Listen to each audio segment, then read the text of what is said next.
scheduled for affordable housing homes. Most of them, the properties are, they got some water mitigation issues, and we're working with them, and we're very excited that they're in no time, pretty soon they're gonna start building. The West Augustine leadership is willing to consider mixed-use development, so that's a good thing. Ability Housing, they got 92 units, of affordable housing rental units in the West Augustine area as well. They're very excited about this one. They did receive, funds from our affordable housing, account. And with that, and combined with some, dollars from the state, they will start, production and development pretty soon. We'll keep you posted on that one. Alpha Omega, we're very proud of them. They are working hard. It has been a perfect example of how the county partners with the city of San Agustin. Ruben, before he got promoted, he was the director of public works, and my goodness, it was just incredible how we worked together to help Alpha Omega and to come up with a plan that not only is gonna, like I've been telling you many, many times, because I'm so proud and passionate about it, not only help Alpha Omega, but eventually it's gonna help the whole neighborhood to move from, transition from, septic tank to sewer and water. So that's just, for me, it's an example, a perfect example of incredible partnership, and we appreciate you all for that. Thank you very much. We are excited to announce that we have $100,000 state funding available for citizens that were affected by Hurricane Ian and Nicole. Bill has been kind enough to give us a list, and we have called everybody, and we are getting ready. We have advertised the funding by law, get advertised for 30 days before we do anything, and it's being advertised. And please, if you know of anybody that was affected by Ian or Nicole, please send them our way to call our housing department, because we will be more than happy to help them out with that money that we got. So we're very excited about that. Now, those funds are for roofs, Pretty much, yes, it's pretty much, it's first qualify, first comes. We'll see, we'll do a scope of work, we'll inspect the place, and first comes, get help as much as we can with that, because it's not a lot of money, Right. but there's some money. But the beautiful thing about it is that whoever cannot be helped with that money, we have the SHIP program that can tag, and we can move on to the SHIP program. So we're excited about that. And please, if you know anybody, please share this news with them. We're very excited about that. And basically, that's all I have, Mr. Chair. If there's any other questions, I'm happy to answer them. If not, thank you so much. Thank you. Any questions, anybody? I do have a question. The Ian and Nicole hurricane funding thing is like a income limitation, or is like for It's that guy qualified just like SHIP. Just Yeah, like SHIP? different qualification, yes. Gotta qualify, yeah. Thank you. Yes, absolutely. Any additional questions? No? Perfect. Let's move on to, item number 4. Mr. Ruben Franklin is here from the city of St. Augustine. He's the assistant manager in affordable housing, and he's gonna go over some affordable housing initiatives from our city.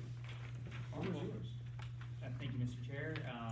Ruben Franklin, the city of St. Augustine. I've been there for 13 years now, in a new role as assistant city manager. And I'm happy to be here in front of you today. I did bring some backup materials. I don't have a big presentation or anything, but what I did provide was in our last comprehensive update to our plan, our long-term planning, we updated our housing demand goals. So kind of wanted to walk through what those are. Now that they've been updated in our comp plan, our next step is to go to our PZB board and amend codes or to help facilitate these policies and move them forward. And really one of the big ones that we're looking at is creating a density bonus program potentially. And so I'm happy to go through this as much as you want, or it's available for you to skim through. Policy 2.2.6 kind of outlines what a density bonus program would look like. Of course, that has to go to our Planning and Zoning Board and City Commission. We are also working with, actually, I know a few of you here at the table, but for our Lincolnville community redevelopment area, we have some programs put in place there to help people that are already living with a Fix It Up program. We just raised that from $20,000 to up to $50,000. So if you live in that area, and one of the big things that we had identified in that was the need for roof replacements with new insurance requirements. We wanted to make sure that program had monies available so that people could stay in their homes and not get priced out. And that's the whole intent of that program there as well.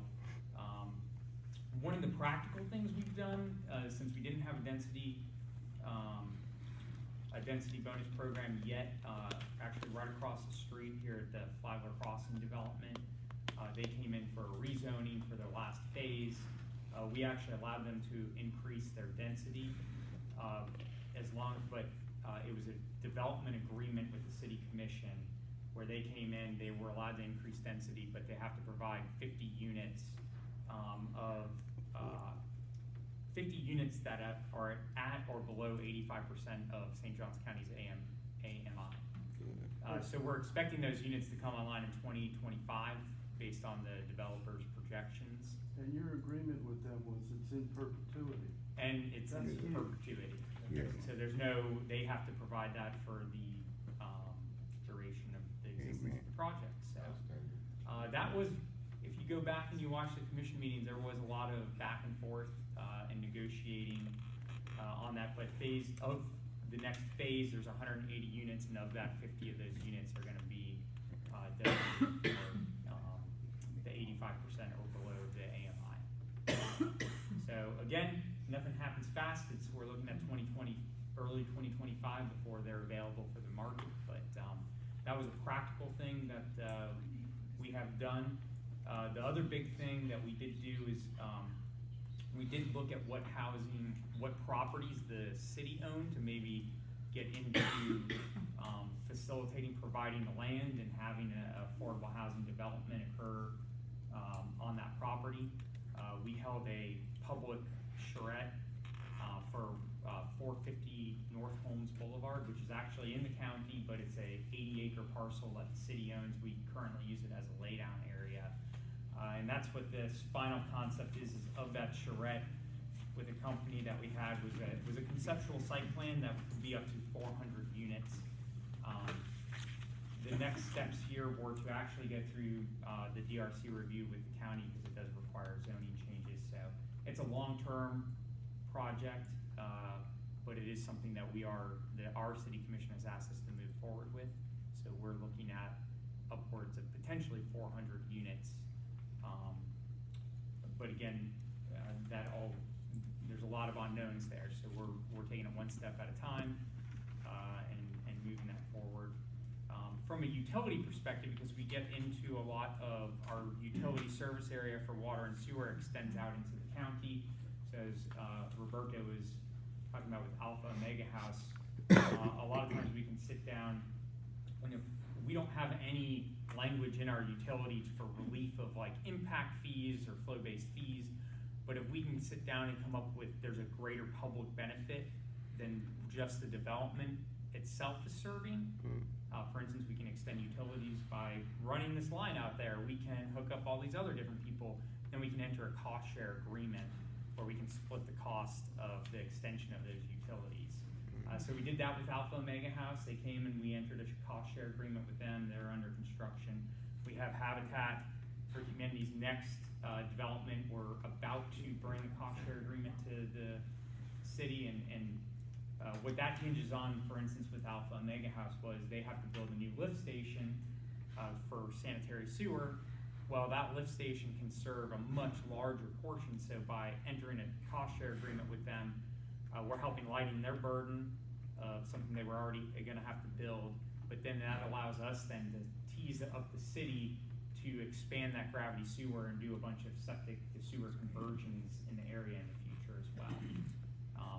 So those are the kind of things that we get into for with utilities in our utility service area. If you can come to us and say, look, I have a development we can start to kind of look at it, what is the other public benefit and develop a cost share agreement for that as well. So I think what you're gonna see from our planning, going to our planning and zoning board next up after talking with our planning and building director is most likely a density bonus program going.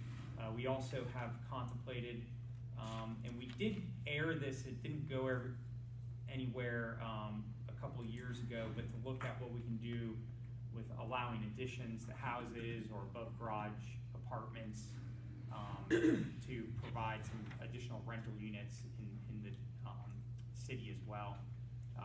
PZB at the time, what our planning and zoning board at the time wasn't interested, but I believe that you're gonna see that coming back to try to further that concept and get some buy-in on that as well. That at a very high level is what we're doing, and I know, like I said, I've worked with some of you here at the table, and I'm happy to answer any questions or any feedback. As I was just saying before, with my new role, this is a new role I'm gonna take on, but affordable housing is one of the items that our new city managers asked me to get involved in and try to move the needle on for the city of St. Augustine. So, with that being said, I'm happy to go through the public charrette. I believe some of you attended it. We hired a company called Brooks and Scarpa that has done affordable housing projects all over the country. They came up with a very nice site plan design that looked at mixed use, but ultimately it was about 400 units on the piece of property. And it's within a 2-mile distance of the downtown St. Augustine area as well. But again, this is in Holmes Boulevard, so it's in our utility service area, but it's actually in the county. So to move this conversation forward, the next step is to enter talks with the county of what that would look like. So, and we also have a grant from the state to extend the utilities here as well. So that was just in Governor DeSantis' new budget. We were approved the funds to extend utilities to this site. So that was another positive as well. So that's been funded? Yes. So our next step is it's a grant that gets administered through DEP, but we have monies available. I believe it's $2.3 million to fund the utility extension out to this site. How long did that process take, do you know, The process for, to get the funding? it was a legislative ask, so it was this last legislative session that we had put in there the request. So annually, we usually ask the state legislature for money for our utility service area for separate to sewer conversions, and then this became a new issue that we asked for funding for the development of this site.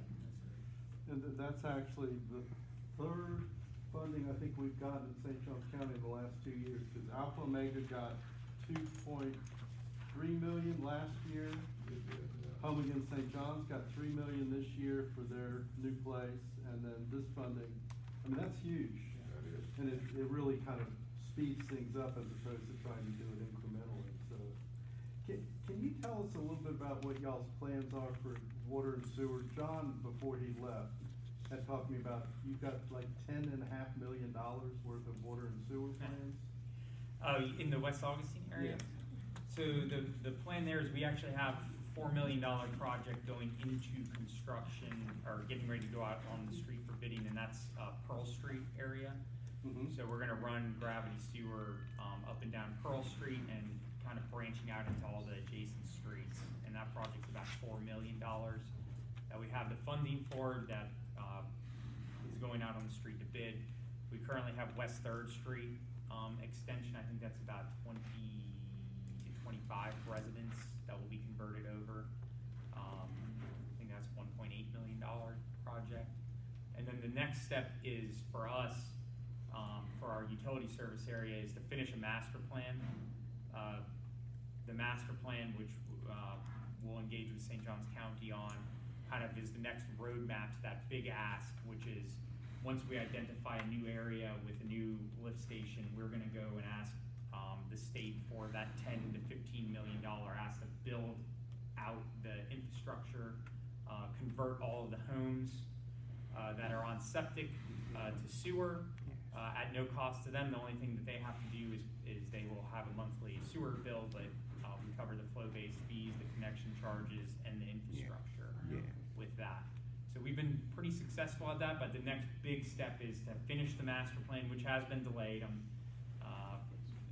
with other items that we have, but we have it on the docket to finish out the master plan for the West Augustine area. That then, we turn around and start to lobby and go for legislative monies to help fund those projects. So do y'all, the county through the CRA district owns a number of lots there, and a number of the lots don't currently have roads, water, or sewer. Is that part of the plan that y'all at least look together and decide maybe if you ran the water and sewer down the street, the county could do the infrastructure? Are y'all planning that far in advance yet? Cost sharing? No, I've had good conversations with Greg Caldwell, the Public Works Director. The next step, I would say, is kind of the ball's in our court to finish the master plan of where we think we can get sewer needs, and then to reach out to the county to then, further that concept of, okay, this is a non-improved right-of-way. We could run a sewer line down here, but what, Who's you gonna know, do the road? who's gonna do the road? And I will say that the county's been very helpful as far as, you know, with the permitting process and, helping out where they can as well, so. Cause that, I mean, one of the big challenges, West Augustine is not gentrifying as fast as Lincolnville is, but the rental investors are really gentrifying it. I mean, the home prices, trailers are going for $200,000, and it's only because of rentals. When they make a plan and anybody gets news of it, somebody can go in and try and buy up that property along those unplatted roads. Whether it's with CDBG funds or anything else, if there can be some kind of a master plan to try and secure that property for workforce housing as opposed to for rental investors. Because it's really, it's killing workforce housing from the point of view that when someone will pay $300,000 for a house because they can rent it for $2,500, the house next door that you wanna build for that workforce person is suddenly, it's being appraised out of sight. And we're sitting there going, well, how are we supposed to build something when comps are running $50,000 higher than they ought to?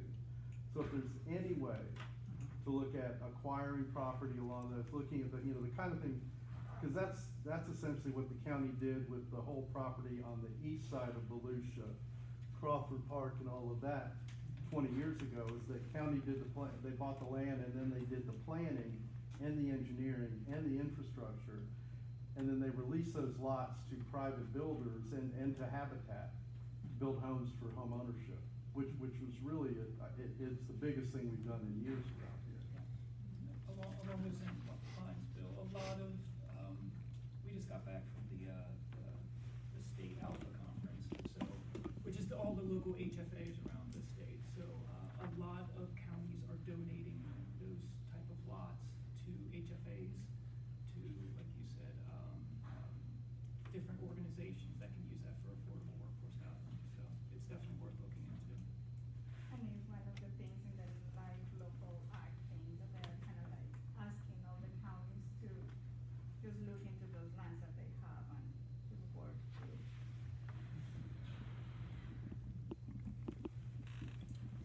Ruben, on what's the timeline master plan as far as sewer and West Pearl Street? Well, in an ideal world, it would have been done. So I alluded, it's been behind schedule, but I'm hopeful that this upcoming year, leading into October, that we'll have, it in a place where we can sit down with the county and kind of go over, all the places that we can reach. The Pearl Street project, as I said, is moving forward. So our next big thing is gonna be identifying that new, we call them basins, but where you site a new master lift station, and then you can run gravity sewer out from that. And so we've been in touch, you know, we've gotten, with St. Johns County, how you've provided us with, you know, maps showing lots and stuff that are potential for, affordable housing development. So we're incorporating that into the master plan to see where, you know, if we run a line down here, are we gonna get a bigger bang for our buck as far as moving the needle on affordable housing as well as converting septic to sewer, conversions as well. So in my view, it's, you know, environment. We're moving the needle on a bunch of different policy decisions, that benefit both of us, so. Great. Anybody else, any other questions for Mr. Franklin? No? Quick question on policy. So these Oh, sure. policies are, some of these are specific to the city of St. Augustine, but a lot of them are pretty, and I don't mean any criticism, generic, which is a good thing, really. Are you guys working with the county specifically, because you don't wanna duplicate efforts and kinda have some of the same objectives, you know, collectively? Are you guys working together to make sure that you guys have certain policies that kinda align or match? We're working together in where we're providing our utility service area to move the needle there, and then the city is itself is its own, government boundary. I wouldn't see overlapping policies would be a big deal. But, for this group, I'm happy to, come back anytime and update you on anything the city's thinking about. These policies, as you read through them, some of them are general, vague, but that's meant to take that to PZB and try to work out what we can do to move the needle so we can provide a broad range of housing, within the city. And without, I guess the next step would be, for me, since this is relatively new, for me to get more involved. And like I said, I'm happy to have that discussion, from the city side to the county side and vice versa. Appreciate it, thank you. Yeah, we'd really like to collaborate, you know, between the city and the county, and I know our staff, Ms. Taylor, we're having some folks come in to go over the Live Local Act. And kinda, I was at, FAC, 2 weeks ago, Florida Association of Counties, and they had, you know, all the county commissions from across the state there, all 67 counties, and they had the folks up there from the Live Local Act, and some of those folks were confused on a lot of this, so we're bringing some folks down to meet with our staff, and I think, you know, it would be a great proactive effort to get both sides together, so. That's great. And I think that's one of the things we've been talking about, which is just collaboration between the county and the city and all municipalities, because when we can all move in one direction and row in one direction, we can make a lot more headway. So happy to see that. And I would advise just anybody on the committee, run through these goals and these objectives and these policies and see how they match with our annual report and what we're offering and the suggestions we're offering, because some of them may be, to your point, either overlapping or some may be redundant, but those are the key items that we could be collaborating on very quickly, to keep the momentum going. So I appreciate that. Any other questions? for Ruben, Mr. can you send this to me electronically? Sure. Yeah, no problem. Any other questions for Mr. Franklin? All right, another hot topic, our annual report. I apologize for missing last month's meeting, but at the beginning of the year, we set out to highlight and identify 3 to 5 of our top initiatives that we wanted to address and give them a little bit more teeth. Thank you, Mr. Franklin.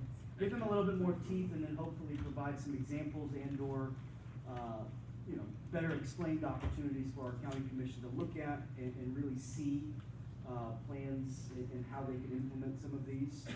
So I don't know if we discussed any of that last meeting. No. We did not? In part, we brought it up, and at a certain point, it's almost like we've got it all there. It's it. The biggest thing I think is this year, the biggest new piece is the Live Local legislation that is out there. You know, one of the things I looked at, Roberto and I had looked, and where was it? The Lennar deal up in Silver Lake? Yeah. They had come up with something, I read it in the Business Journal, they were doing a development, said $300,000 was their idea of workforce. And so I went back to our land development code just to try and read, and I'm sorry, when I went through the land development code, you look at the appendix and it lists all the topics, and there's a date by each one of them when that section was last revised or updated or anything. The only one that was 22 years old and never been updated was affordable housing.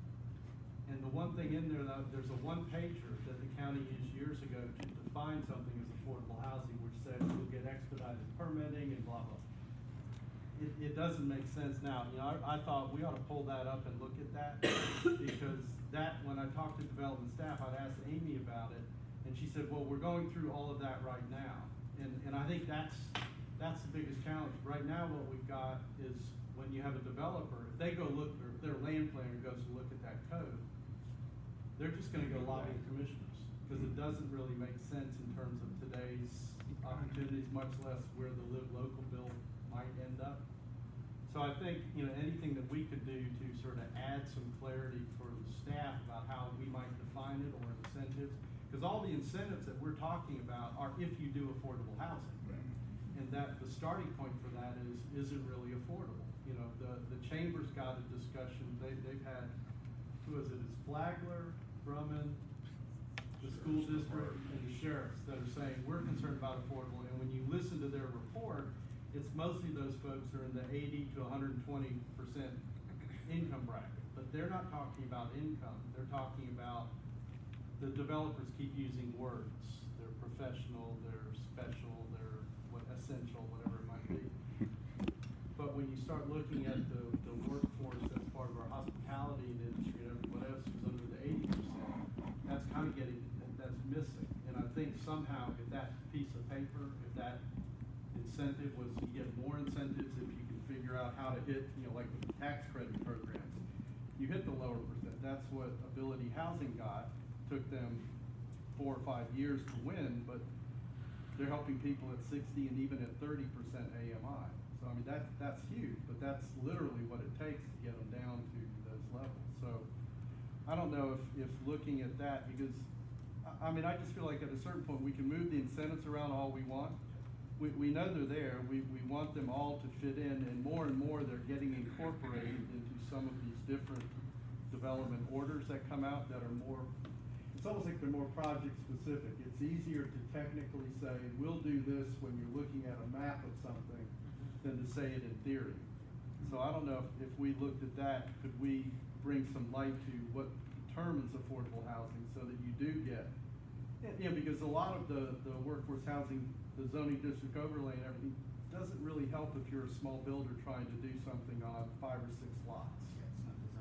Yeah, that ought to be something, it's like, could there be an administrative decision? Someone in development service looks at it and goes, sure, you're doing that, you're guaranteeing me this, and boom, let's cut past all of the other stuff.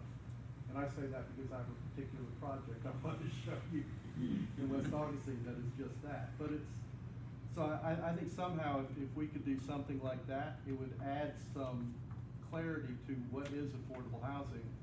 Because it spans a huge bracket of people. You've seen it with your apartments over there at the 60% level. Last month when Mark was here giving the presentation, Yep. we used some of his data points.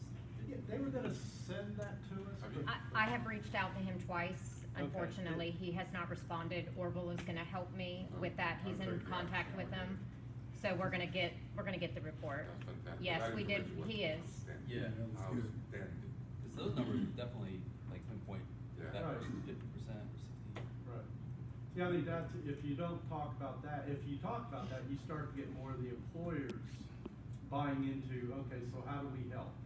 Because at a certain point, the hospitality industry can't pay $30 an hour. But at the same point, they need someone to operate the hotel. I still to this day cannot figure out how our school district thinks they're gonna build 25 new schools in the next 20 years. I mean, if they do, they're not gonna be staffed. They won't have admin staff, paralegals. They're not gonna be there, not unless something very different changes with development in the Northeast and everywhere else. No, they're already leaving the county for other counties. Well, and that's the added, that's sort of the added speaking point to an employer is your cost to retrain somebody. When you train them and get them to a certain level and they say, it's too expensive for me to buy a home here, so I'm gonna leave. You know, I mean, Ruben was telling me, you know, they've had issues in their engineering department. Bringing somebody in, getting them trained, and 5 years later, they go work for the city of Black, the same job, similar pay, but housing is cheaper. So we've gotta figure out some way to get all the employers involved at the same time. And I'm not sure what they can do. I mean, HFA probably has seen different partnerships that you bring people together, but it really is, we've gotta figure out something. And giving someone incentives at 80%, telling them you can go down to the 60 or 30, they're gonna stay at the 80. I mean, if you could rent the people at 80%, why would you bother with the 60 and 30? So I Unless think it's it has to required. be, right, it has to be required, must. Unless you say the 60 and 30 and give them an incentive for doing that, but otherwise they're gonna stay up to the 80 and above. And is there some kind of time limit for starting construction that can be placed on any of these? For example, right, the affordable housing, that the commissioners had approved was like over 4 years ago, 0 homes were built. They Right. approved- It's last phase, right? They go phase in to go forward, and then at that point, they just stop. Yeah, and they Yeah, approve it. so my point is, you know, if we're gonna make concessions to builders and they're gonna commit to doing something, there should be a time limit, Right. because the escalation of costs and everything else, No. you know, you gotta do it now. Well, that's the biggest challenge, because at a certain point, most local governments, obviously, don't wanna try and enter into a punitive agreement, but when you give somebody a density bonus, that's worth money. Those additional lots, those additional homes are a serious amount of money. And when someone says, well, you know, now I can't do it, it's like, but you already got the density. You've already, unless you're gonna tell me you're gonna turn those lots into a park, you owe our community, we gave you those lots, and that's, you know, I asked someone at the Housing Coalition a couple of years ago, is there some kind of language, you know, and what they basically said is, Bill, everybody creates their own. You know, you can de-restrict the property, you know, then there's gotta be something that's like, okay, and I'll give you a good example, we manage 15 rental properties through this NSP program. They were bought in the last bank foreclosure. The feds put money into a program. The county bought property that was in foreclosure. They bought it from the banks. Half the homes were fixed up and sold, and then about 15 of them were fixed up and given to us with a 20-year deferred mortgage to rent them out to people at some at 50% AMI and some at 120% AMI. But the agreement was you have to do this for 20 years, and if you don't do it, we can take it back and sell it, or give it to somebody else to use or something like that. So you've gotta have some kind of restrictive agreement that says, this is how we're protecting it, and that's sometimes the hard part, because the commissioners really aren't gonna come up with those restrictions on their own, and staff sometimes, I think, are reluctant to propose those because they can't get an example of something that flew somewhere else. And so it's like, oh, we have to get it through legal, we have to get it through whatever, and at the same time, you got the developers going, no, we don't want that. But ultimately, I think you have to. Yeah, I mean, just based on the few years' experience I've had and what I've observed, you gotta lock it down or it's not gonna happen. Yeah, they purposely put it in the agreement to get it approved, and then wait till the very last minute and have a litany of reasons why they can't. Yep. And the county does own some property that happened, and they just gave it back to the county. Oh, yeah. And There's they'll pay the there's some fees properties or, that were just, you know, okay, we're not gonna do it, here it is. Well, when the real estate market started booming, there were a number of real estate developments around the state that were funded with tax credit money. The developers gave them back because they could build and sell more at market rate. We never had, until this boom, we haven't had anybody building rental property here in 40 years. Harry built some of the first rental property 20 years ago. Yeah. And for about 10 years after that, nobody was, until the market went up, and now, obviously, it's all over the place. Right. But it's not affordable. No, 90%, 95% of it is not. Yeah, I mean, I think you bring up a good point, and that's maybe something to take back when you're looking at these PUDs to be approved. Maybe it's a ratio, scenario where as they build some of those, regular priced homes that at a certain point or at a certain percentage, they have to switch over and start building some of the affordable stuff. And part of that is like not designating it as a comp. Right. Right, because one of the one of the reasons they do that is, it's, okay, the infrastructure, we gotta do the expensive stuff first. 'Cause you gotta recoup our infrastructure outlay. And so the affordable goes down to the bottom of the stack, but if it's mixed in a little bit more, then you're not waiting for infrastructure repayment before you construct the affordable, maybe we can structure it. Yeah, but you're right, if you don't tell them it has to be done, it's just not gonna happen. That's one of the things that, you know, I kind of introduced on my own, was, you know, we have to have some kind of hook in there that causes it to be built. Another problem you have is the investors, and if they start pulling out the project, it doesn't work anyway. Yeah. You know, that's the other thing, unfortunately. So can we as the AHAC write something in our report that is specific enough to address this issue? We should be able Can to- you do what? Yeah, we could. Write something up in our report that addresses this issue and make guidelines, parameters, suggestions? Yeah, it'd be less of Instead of an being incentive, but more of a Instead of being suggestion. generic, exactly. Instead of going, we support increased affordable housing project PUDs. I'll put it. It's gotta be a this way. timeline. The housing staff are kind of overwhelmed dealing with the existing housing stock and what's going on. Development services is overwhelmed with development that's going on here, and they have very few people there that have a background in affordable housing at all. So anything they can get from us that is substantive enough to where We they should can draft say, it. I agree, I think that's our focus. we got this from one of our committees, this would really help, then at least the commissioners know, okay, there's been a bigger pool of people looking into it. Because, I mean, that, you know, that's consistently the challenge. Staff is sitting there saying, we got 14 different developers who are using the term affordable, So, and we're not really so sure. what do we need to do here to start that draft? I think one would be to look at that one pager out of the development service that defines affordable housing, because it lists and says what percentage are you doing, that could be something.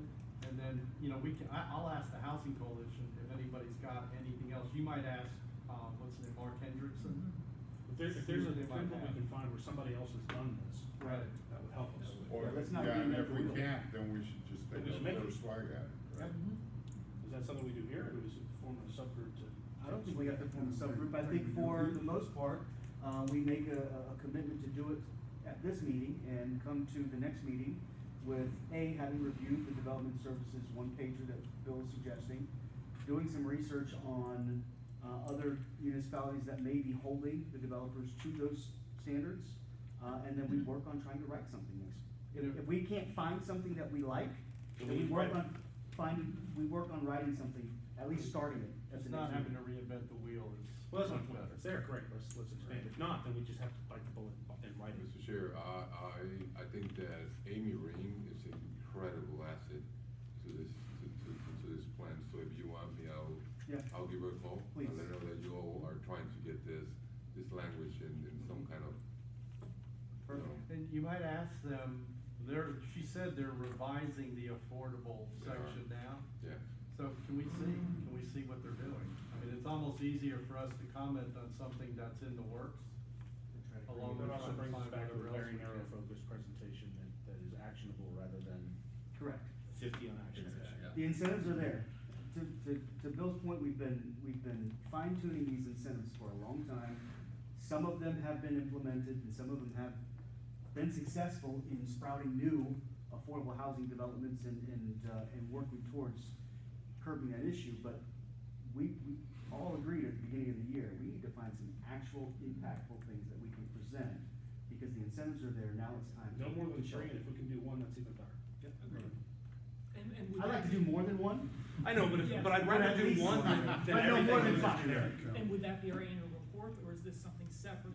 We can include it in our annual we report. include it in separate. Not only that, That'd be we part can, of that. we can reprioritize our annual report, and if that's something that we really wanna push, that can be our first one. That's what I was pushing for. The annual report should have a top three. Uh-huh. Everything else is just kind of also ran. And if we put that, then we keep just pushing on one or two or three until we get one done, and then we can index up. And I know that's what you guys want. Yes. Right, yeah, exactly. That's the goal, is to make it as easy as possible for them to make the decision. Right. To Orville's point, there's two, when you try and get something done quickly, the biggest impediment to it is cash. Wherever you're gonna borrow the money, who's funding it or anything else. The HFA is a big potential resource as they get better organized and figure out things, because at a certain point, it's really hard to do affordable housing in a mega subdivision when someone's buying the land 5 years ahead of time, financing all the infrastructure for 3 years, and then building homes. And as Carl said, you kind of want to get your money back before you get to the end of the Not development. kind of, your investors demand immediately. But I've been fascinated. My son lives out in Trailmark, and he got some kind of a financial report from the CDD folks out there. They financed the land through the CDD. And I was kind of like, so nobody's paying for it up front. It's like you're just putting it all on the, and that's why their CDD fee is like $500 a month. You get a CDD bond. It's you do all really the hard to put infrastructure, you affordable pass on housing the in loan. a subdivision, especially if you get to the below 80% folks. So we need some things that might offer financing for small builders to do infill housing in areas like West Augustine, Vermont Heights, Hastings, and others, that doesn't require them to finance 2 miles. But that of can be road. built in with the same thing. Again, if Right. I'm not doing all one section, and I'm doing a CDD or whatever I've done, if I built that into my affordable housing project, then this is carrying the base on that, and I'm seeding the affordable through the project. Those are outside of that cost structure per se. Because we're not waiting to the end. Right. Okay, satisfying the investors by getting their money as quick as we can, because let's face it, if you don't do that, they're not coming back. But instead of, put a timeline on it, get that seeded through so that the infrastructure's there, even if you have to do a CDD, you can still build that in. What they did with Eagle Creek in Clay County was the developer did a big CDD development. They put their affordable housing commitment on the outside of the CDD at the front of the subdivision. So they could do it first, get it out of the way, get their money back on that, and not tie everybody to a CDD fee. Right. So, okay. And give them one ball to catch instead of 15. Yes, make it easier, right? Make it easier for them, things start to happen, so. So just to clarify, what are the steps here, I'm sorry? Next steps are, we're going to, Roberto's gonna reach out to Amy Ray, and hopefully tap into her for some assistance there. I would like everybody to review the development services one-pager, Bill is suggesting. And then, I think coming back to the next meeting, we need to, with that input from our research and hopefully some help from Amy, let's put words to paper. Let's put words to paper and start creating some sort of initiative or, not necessarily an incentive, but an initiative to put this at the top of our list. Sounds great. Bill, you gonna send a page out of. I'll send it to you? Yes. You know what I'm talking about? Yes, send it to Okay. me and then I'll get it out. Okay. Also, just to remind everybody, the September meeting is pretty much when we ask that the board comes to us with a very rough draft of recommendations for the annual report. That'll keep us, county staff, also accountable to get everything we need finalized. We do have 2 public meetings that we have to have in November with this report, and then, of course, it does go in front of the Board of County Commissioners. So September meeting would be a great time to have a recommendation Not for a You wanna first slap our draft. hands Not now or No, later? I'm just asking if we're on that track. We are. That's a good We are. timeline. We Okay. are only because as Okay, we all perfect. agreed, we're all okay, we're all very happy with the incentives we've been putting forward. Okay. So now it's just additions, it's just fine tuning, Yep. so I think in 2 months we can So do it. to- Well, make we're a here, reorder we're and ship. here by any means to help everybody. I just, if we can, We're just checking order and adding it. yeah, no, that's perfect then. Yeah, I So think if September. they know they're not gonna have to do a major edit and It's not rewrite, like but you. we're just gonna Okay. add It's a not page like or you. two, Perfect. just leave it like it is And that's the Awesome. advantage of the annual, Cause, right, is that cause- we Yep. can just tweak it a little bit every time. Yep. Right, and the other part is, one thing that has come down from the state is they've acknowledged that this used to be done every 3 years. Mhm. They don't expect major changes they know it's not realistic to do that, so I think we're safe leaving it as and adding something if we can along these lines. Absolutely. All right, any more on the annual report or the Live Local, Senate Bill 102? No? All right, it is with, I'm not laughing. I love it, you guys are all I didn't laughing. say anything. Hey, apparently you guys had a discussion about this already. No. Not at Excuse all. me, I have a question. Are you talking about the annual report that you did for last year? Yes. Okay, I have 3 questions actually. All right, if you wouldn't mind, we're going to do, and we definitely wanna hear your question. Okay. We're gonna do one quick thing on the agenda item, and Okay. then we're gonna open it up to public comment, and you can ask as many He questions has as you a like. vested Great. interest in that one thing. Okay, Yeah, I thank you. It is with deep regret that I had to officially resign as chair for the Affordable Housing Committee. The unfortunate side of it, well, it's bittersweet. One, it's bitter because I've been a part of this organization now for 8, 9 years now, and I don't wanna go anywhere, I just can't be chair. The sweet part about it is the reason is because our business is just continuing to grow. My role as regional director will be increased to regional vice president, which means a lot more work and time and attention. I just can't give this the time and attention that I need to, and I don't do anything off the record half-assed. So, I have to resign, and now we have to accept nominations for the replacement chair. And I would like to nominate somebody, but I'll let you guys. Alex Mansour. I'll accept it. We have a nomination. Yes. You gotta keep me in line. We have a nomination, we do need a second, Okay. and then everybody can vote. Okay, we have a nomination, Who's your nomination? the same. There you go. Do you think we had a conversation? I think that you'd be a great chair for this, not only for your involvement at Habitat for Humanity, but your leadership experience and just how involved you are in the community. So I think I would be more than happy to pass the torch to you.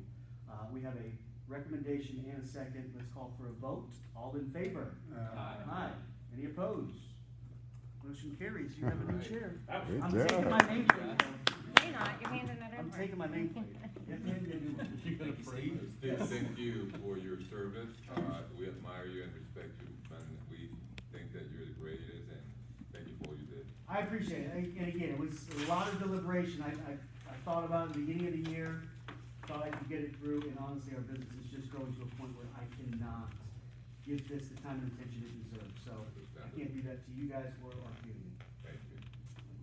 All right, Thank you, Steve. now we're open for public comments. Oh. It's all yours. All right, I'm Ken McLean. I was just wondering about I'm looking at the last year's annual report on page 13. That St. Johns County does not currently have a purchase assistance program. Now, that's a year ago. Do we have one now? No. Okay. No, we do not. All right, it also says that, for profits and nonprofits, the county are now providing counseling by certified HUD counselors for potential homeowners. Do we have that? That is correct, yes. That is correct, and it's We do. ongoing. Yes. Okay. Yes, sir. Any down payment assistance guidelines should reflect that the homeowners who qualify for down payment assistance should only receive the amount necessary to make the home affordable. Is that still true? Yeah. That's I the way think that's part of the most- program. Okay. I mean, Yeah. It is Okay. also If programmatic we have the part of it. It's built program, in. yes. Okay, so if the program is in place, That's the correct. participants that are there, that are participating, they're able to qualify? Yes, Yes, Okay. sir, that is correct. yep. All right, but we don't have the, Not through our. We have this strategy on the books, Yeah. it's just it's not active. And these reports will run that way, there's right, but, 15 different things proposed, mm-hmm, and then we're happy when 2 make it all the way through. Yeah, so just kind of a description of the annual report, if you know about it, Mhm. forgive me for being redundant, but it's just a report that we put together as a committee, as suggestions to the county, the Board of County Commissioners, for helping to curb the issue with affordable housing. They don't always go into play, usually they pick and choose, and a lot of times it's very hard for it to be a blanket approach. So, as you heard here, oftentimes it's individual to a specific scenario, a specific PUD, or a specific project. But any input that you have on any of these items, we're more than happy to take. well, my main input is St. Johns County does need to have a purchase assistance agreement, okay? It's been a year now, kicking the can down the road. We said it, we need to do it. The second one is counseling. These people, you're putting them in the houses, spending all this money doing all this, and they don't know how to keep up with their rent, you know? They don't know how to budget their bills. Right. They don't know what's gonna happen when they get evicted from something that was affordable. Now you're homeless. Yep. And we don't have a homeless shelter. That's been kicked out the books. I haven't heard about that.